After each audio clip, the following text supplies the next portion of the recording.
मला असं ऐकायला भेटलं की तू काम करीना म्हणून. हा सर, मी आता याच्यानंतर काम नाही करणार. अरे काऊन आणि काऊन नाही करणार काम? मी सांगितलं ना, नाही करणार म्हणजे नाही करणार. काही जबरदस्ती थोडीच आहे. म्हण नाही ना, मग इथं काय करायला तू? चल निघ इथून. मी इथं यासाठी बसलो, इथं जर कोणी जरी आलं ना, मी त्याला काम करून नाही देणार. ए जरा तोंड सांभाळून बोल. काय केलं मी तुपलं? काय बिघडलं? तुम्ही म्हटल्या गेल्या 2 महिन्यापासून पगार नाही दिली. मॅडमला म्हणलो तर पैसे द्या, ते म्हणते आमच्या मालकाची तब्येत खराब आहे. कल्पना काय म्हणाला ह्यो? तो याची पगार नाही केली? अहो मी यांना पैसे देते, हे खोटं बोलायला लागले. तर तुम्हाला तर माहिती आहे पैशाला किती लालची येतं. जरा लाज वाटू द्या मालकीन बाई, तुम्हाला पण लेकर ना आम्हाला पण लेकर आहे. तुम्ही आमची गरिबी समजून घ्यायला पाहिजे. तुम्ही गेल्या 2 महिन्यापासून आमची पगारच नाही केली.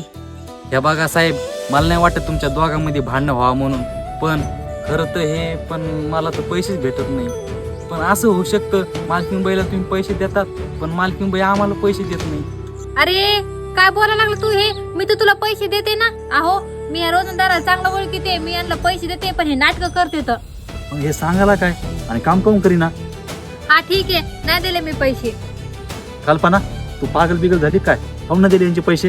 हा अहो तुम्ही मला पैसे देत होते, पण माझ्या लक्षात राहत नव्हतं रोजंदाराचे पैसे द्यायचे म्हणून. मी शॉपिंगला जात होते, शॉपिंग करून येत होते, नंतर मग माझ्या लक्षात येत होतं की रोजंदाराचे पैसे द्यायचे म्हणून. सारखं सारखं असंच होत होतं, मग माझ्या लक्षात नाही राहिलं तुम्हाला सांगायचं म्हणून. तो तोंड बंद कर नाहीतर. अरे नाही नाही साहेब, हाणू नका, नाही तर लय पाप लागते. अरे यार मी कधीच बायकोला मारित नाही, पण तू आता पाहिलं ना केवढी मोठी गलती केली. तू गलती केली ना तर माफी माग त्याची. अहो मला माफ करा, मी माझ्या लाईफ मध्ये लय बिझी होते, तर मी तुम्हाला समजू शकले नाही. सॉरी बरं का. ते अडचण नाही मालकीन बाई. बरं ठीक आहे, तुझ्या 2 महिन्याची पगारून जास्त पैसे घरी आणून देतो. धन्यवाद साहेब, तुम्ही आपलं 2 महिन्यांनी जास्त पैसे काम केलं ना, ते मला लय गरज होती. अरे नाही नाही, मला सगळं माहिती आहे. मला तुझ्या बोलणंच कळत होतं तुला पैशात जास्त गरज होती, म्हणून मी दिले. आणि हां, हिनं लय मोठी गलती केली, तिच्याकडून मी माफी मागतो. आता याच्यानंतर अशी गलती गावात नाही झाली पाहिजे.